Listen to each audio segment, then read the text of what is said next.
ہر کسی کی یہ خواہش تھی کہ وہ حجر اسود کو خود نصب کرے۔ اس معاملے پر بحث شروع ہو گئی اور بحث ٹکراؤ میں بدل گئی، تلواریں نکل آئی۔ تبھی کسی سمجھدار شخص نے رائے دی کہ اس طرح لڑنے سے کوئی فائدہ نہیں، بیکار میں خون خرابہ ہوگا۔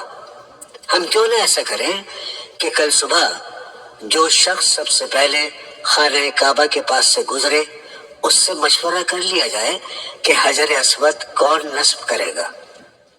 یہ تجویز سبھی کو پسند آئی اور الگ صبح اکٹھے ہو کر انتظار کرنے لگے۔ ادھر آتا نظر آیا، سبھی کی نظریں اس پر گڑ گئی۔ جب وہ شخص قریب آیا تو لوگ خوشی سے چیخ اٹھے، ارے یہ تو اپنے الصادق الامین ہے۔ سبھی محمد صلی اللہ تعالی علیہ وسلم کے آس پاس اکٹھے ہو گئے اور آپ کو حجر اسود نصب کرنے کا معاملہ بتایا۔ آپ نے اس مقام کا جائزہ لیا اور سوچنے لگے۔ تھوڑی دیر بعد آپ نے چادر منگائی اور پھیلا کر اس کے بیچوں بیچ حجر اسود رکھ دیا۔ اس کے بعد آپ نے سبھی قبائل کے سرداروں سے چادر کے کونے تھام کر حجر اسود کو اٹھانے کا مشورہ دیا۔ جب حجر اسود اس مقام تک اٹھ گیا جہاں اسے نصب کرنا تھا تو آپ نے اسے اپنے ہاتھوں سے اٹھا کر نصب کر دیا۔ معاملہ خوش فہمی سے طے ہو گیا تھا اور سبھی نے آپ کی تعریف کی، کیونکہ اب محمد صلی اللہ تعالی علیہ وسلم جوان ہو رہے تھے اور وہ اپنے بوڑھے چچا کے ساتھ تجارت کرنے میں ماہر ہو گئے تھے۔ آپ مکہ سے تجارتی سامان لے کر جاتے اور باہر سے وہ سامان لے کر آتے جس کی مکہ میں ضرورت تھی۔ اس زمانے میں مکہ سے کھجوروں اور چمڑے کی تجارت ہوتی تھی۔ آپ کی ایمانداری اور نیک چلنے کا ذکر مکے کے ایک تاجر خاتون خدیجہ نے سنا۔ انہوں نے خواہش ظاہر کی کہ محمد ان کا سامان بھی لے کر جائیں، جس کے بدلے وہ انہیں اپنے منافع میں شریک کریں گے۔ مال تجارت کے ساتھ ساتھ انہوں نے اپنے غلام کو بھی محمد صلی اللہ تعالی علیہ وسلم کے ساتھ روانہ کیا۔ کچھ دنوں کے بعد آپ سامان پر بھاری منافع کما کر لوٹے۔ خدیجہ کے غلام نے محمد صلی اللہ تعالی علیہ وسلم کی ایمانداری اور تجارتی مہارت کا ذکر کیا اور خدیجہ اس بات سے بہت متاثر ہوئی۔ کچھ دن بعد انہوں نے اپنی لونڈی کے ذریعے محمد کو نکاح کا پیغام بھیجا۔ آپ نے اپنے چچا سے مشورہ کیا اور انہوں نے خدیجہ سے شادی کی اجازت دے دی۔ خود ابو طالب نے نکاح پڑھایا اور محمد صلی اللہ تعالی علیہ وسلم ہنسی خوشی شادی شدہ زندگی گزارنے لگے۔ خدیجہ رضی اللہ تعالی عنہ سے آپ کی 4 صاحبزادیاں اور 2 صاحبزادے ہوئے۔ دونوں صاحبزادوں کا بچپن ہی میں انتقال ہو گیا اور آپ نے بڑے پیار سے اپنی بیٹیوں کی پرورش کی۔ اس زمانے میں عربوں میں ایک بہت خراب رسم تھی، وہ بیٹیوں کی پیدائش کو اچھی نظر سے نہیں دیکھتے تھے۔ بعض لوگ تو بیٹی پیدا ہونے پر اس قدر شرمندہ ہو جاتے کہ لوگوں سے منہ چھپاتے پھرتے اور جب موقع ملتا بیٹی کو ماں کی گود سے چھین کر زندہ دفن کر دیتے۔ اس کے برعکس محمد صلی اللہ تعالی علیہ وسلم بیٹیوں سے بہت پیار کرتے اور ان کی ہر ضرورت کا خیال رکھتے۔ آپ کی مالی حالت اچھی ہو گئی تو آپ نے اپنے چچا کی مدد کرنے کا ارادہ کیا اور آپ نے ان کے صاحبزادے علی کی پرورش کا ذمہ لیا اور ایک اور چچا زاد جعفر کو اپنے چھوٹے چچا عباس کے سپرد کر دیا۔ محمد صلی اللہ تعالی علیہ وسلم نے جس ماحول میں آنکھ کھولی تھی اس زمانے میں عرب جہالت اور شرک میں مبتلا تھے۔ ان میں شراب نوشی، جوئے بازی، سود خوری، لوٹ مار، بددیانتی اور عورتوں کو حقیر سمجھنے جیسی برائیاں موجود تھیں۔ حالانکہ اہل مکہ پیغمبر حضرت اسماعیل کی اولاد میں سے تھے، اس کے باوجود وہ ایک اللہ کی عبادت چھوڑ کر بت پرستی اور شیطانوں کی پوجا میں مبتلا تھے۔ انہوں نے خانہ کعبہ میں لات اور عزا نام کے بت سجا دیے تھے۔ ہر قبیلے کا اپنا دیوتا تھا۔ وہ کعبہ میں آ کر عبادت کے نام پر عجیب و غریب حرکتیں کرتے۔ وہ دیوتاؤں کے نام پر جانوروں کی قربانی کرتے، چڑھاوے چڑھاتے اور سجدے کرتے۔ عرب قبائل میں ایک بار کسی بات پر جھگڑا ہو جاتا تو لڑائی سالوں سال چلتی رہتی۔ بعض دفعہ تو کنویں پر پہلے اونٹ کو پانی پلانے پر لڑائی ہو جاتی اور اس قدر خون خرابہ ہوتا کہ منٹوں میں درجنوں افراد قتل کر دیے جاتے، عورتیں بیوہ ہو جاتی اور بچے یتیم ہو جاتے۔ یہ سارے حالات دیکھ کر محمد صلی اللہ تعالی علیہ وسلم کا دل دکھتا۔ وہ سوچتے کہ عربوں سے ان غلط رسوم اور جہالت کو کیسے دور کیا جائے۔ وہ ہمیشہ ایسے سماج کا تصور کرتے جس میں سبھی ایک دوسرے سے محبت کرنے والے، ایک دوسرے کا خیال رکھنے والے، نیک اور رحم دل ہوں۔ جب بھی انہیں انسانوں میں عدم مساوات، لڑائی جھگڑے اور بے انصافی کا خیال آتا تو ان کا دل بے چین ہو جاتا اور وہ ان برائیوں کو ختم کرنے کی ترکیبیں سوچتے۔ خدیجہ رضی اللہ تعالی عنہا سے شادی کے بعد آپ کی مالی حالت اچھی ہو گئی تو آپ کو عربوں کے حالات پر غور و خوض کا زیادہ وقت مل گیا۔ آپ مکہ کے باہر ایک پہاڑ پر بنے غار میں پانی اور کھانا لے کر چلے جاتے۔ وہاں گھنٹوں انسانیت کے خراب ہوتے حالات پر غور کرتے۔ آپ کی عمر 40 سال ہو گئی تو آپ کو اللہ تعالیٰ کی جانب سے خوابوں کا سلسلہ شروع ہوا۔ آپ کو بہت اچھے اچھے خواب دکھتے۔ ایک روز آپ اسی غار حرا میں غور و خوض فرما رہے تھے کہ آپ کے سامنے نبیوں پر وحی یعنی اللہ کا پیغام لانے والا فرشتہ جبرائیل آیا۔ آپ نے اس سے پہلے کبھی فرشتہ نہیں دیکھا تھا۔ فطرت انسانی کے مطابق آپ فرشتے کو دیکھ کر گھبرا گئے۔ فرشتے نے آپ کے پاس آ کر کہا، اقرا یعنی پڑھو۔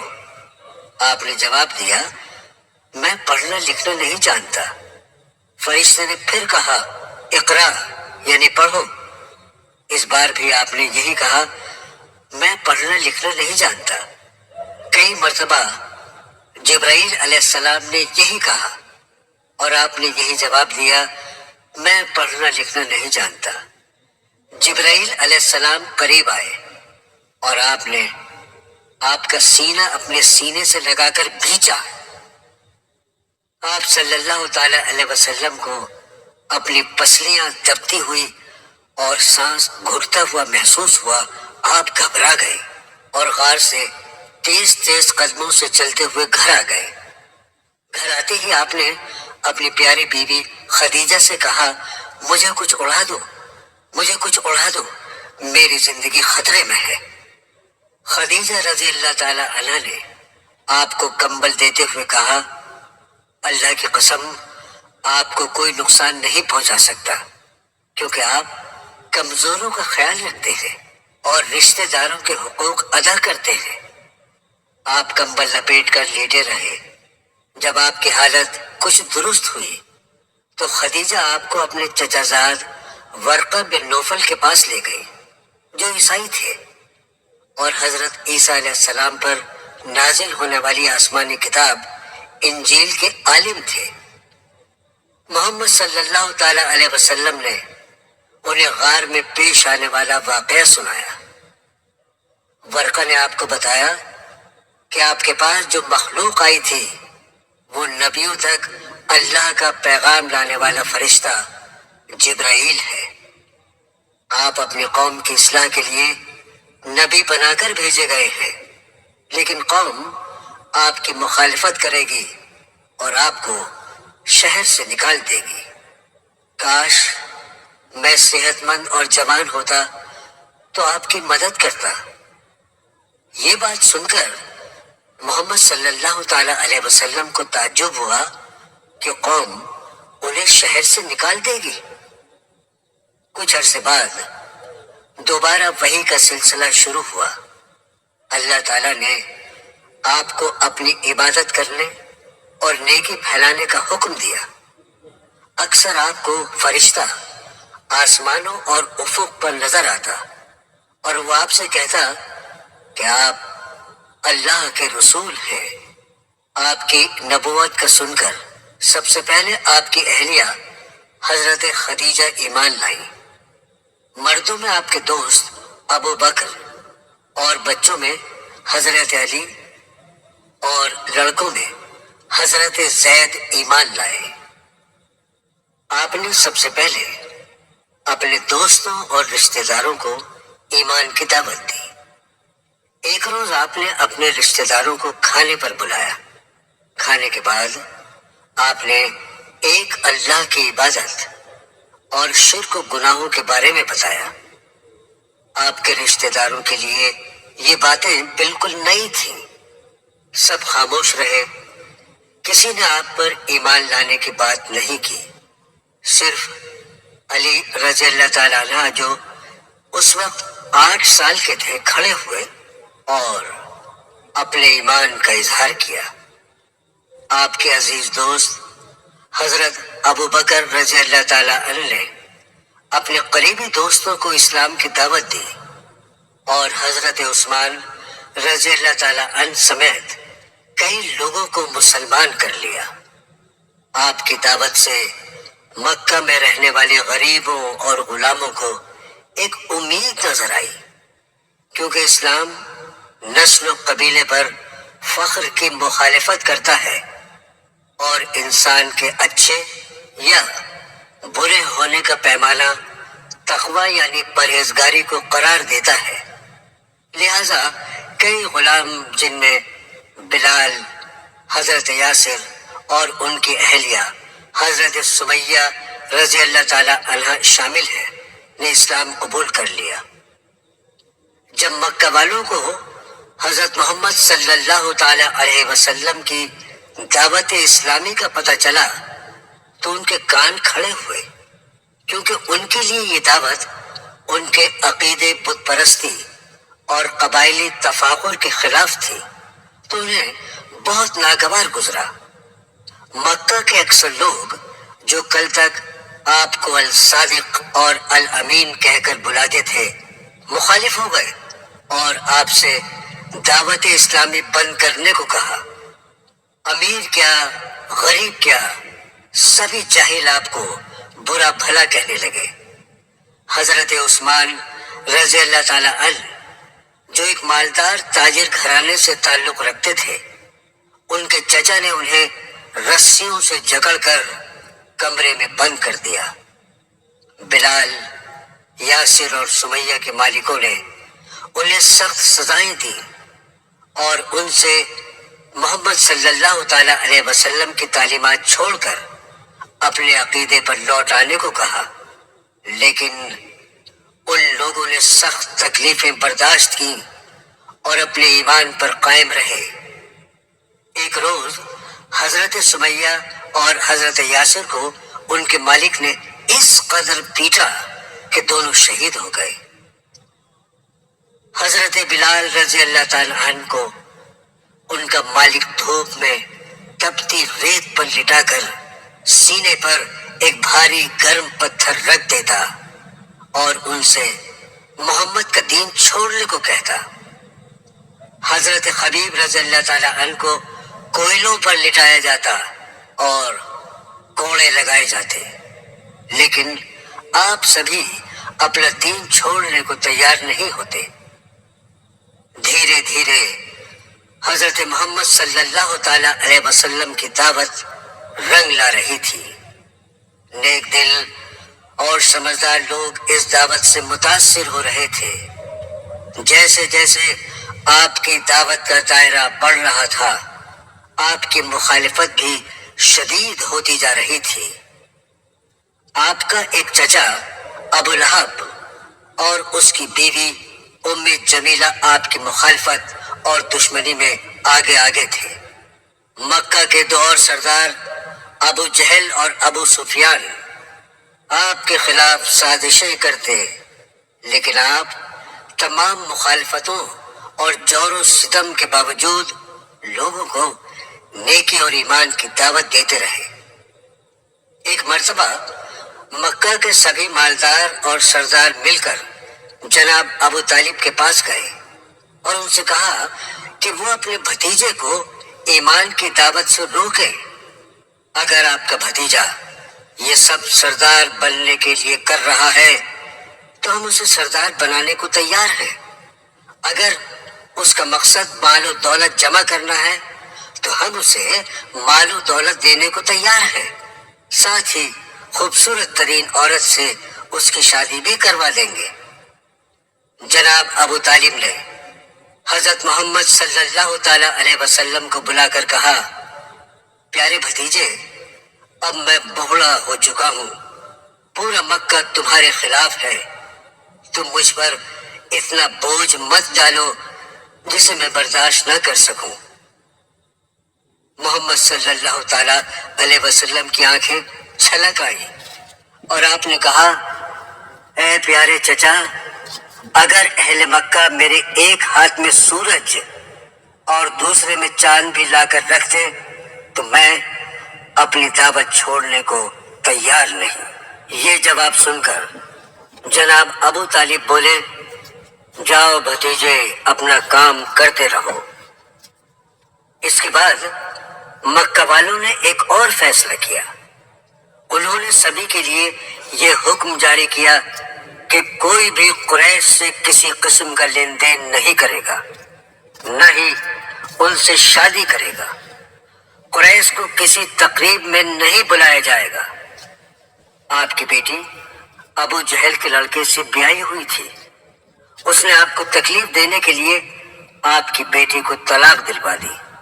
سبھی نے قریش سے تعلقات ختم کر لیے۔ یہ فیصلہ قریش کے لیے بہت سخت تھا۔ قریش کو سخت پریشانیوں کا سامنا کرنا پڑا۔ سماجی بائیکاٹ کے سبب ان کے پاس کھانا پینا بھی ختم ہونے لگا۔ راتوں کو ان کے بچے بھوک سے تڑپ کر روتے۔ قریش قبیلے کے لوگ درختوں کی پتیاں کھا کر یا چمڑے کو پانی میں ابال کر پیتے اور اپنا گزارا کرتے۔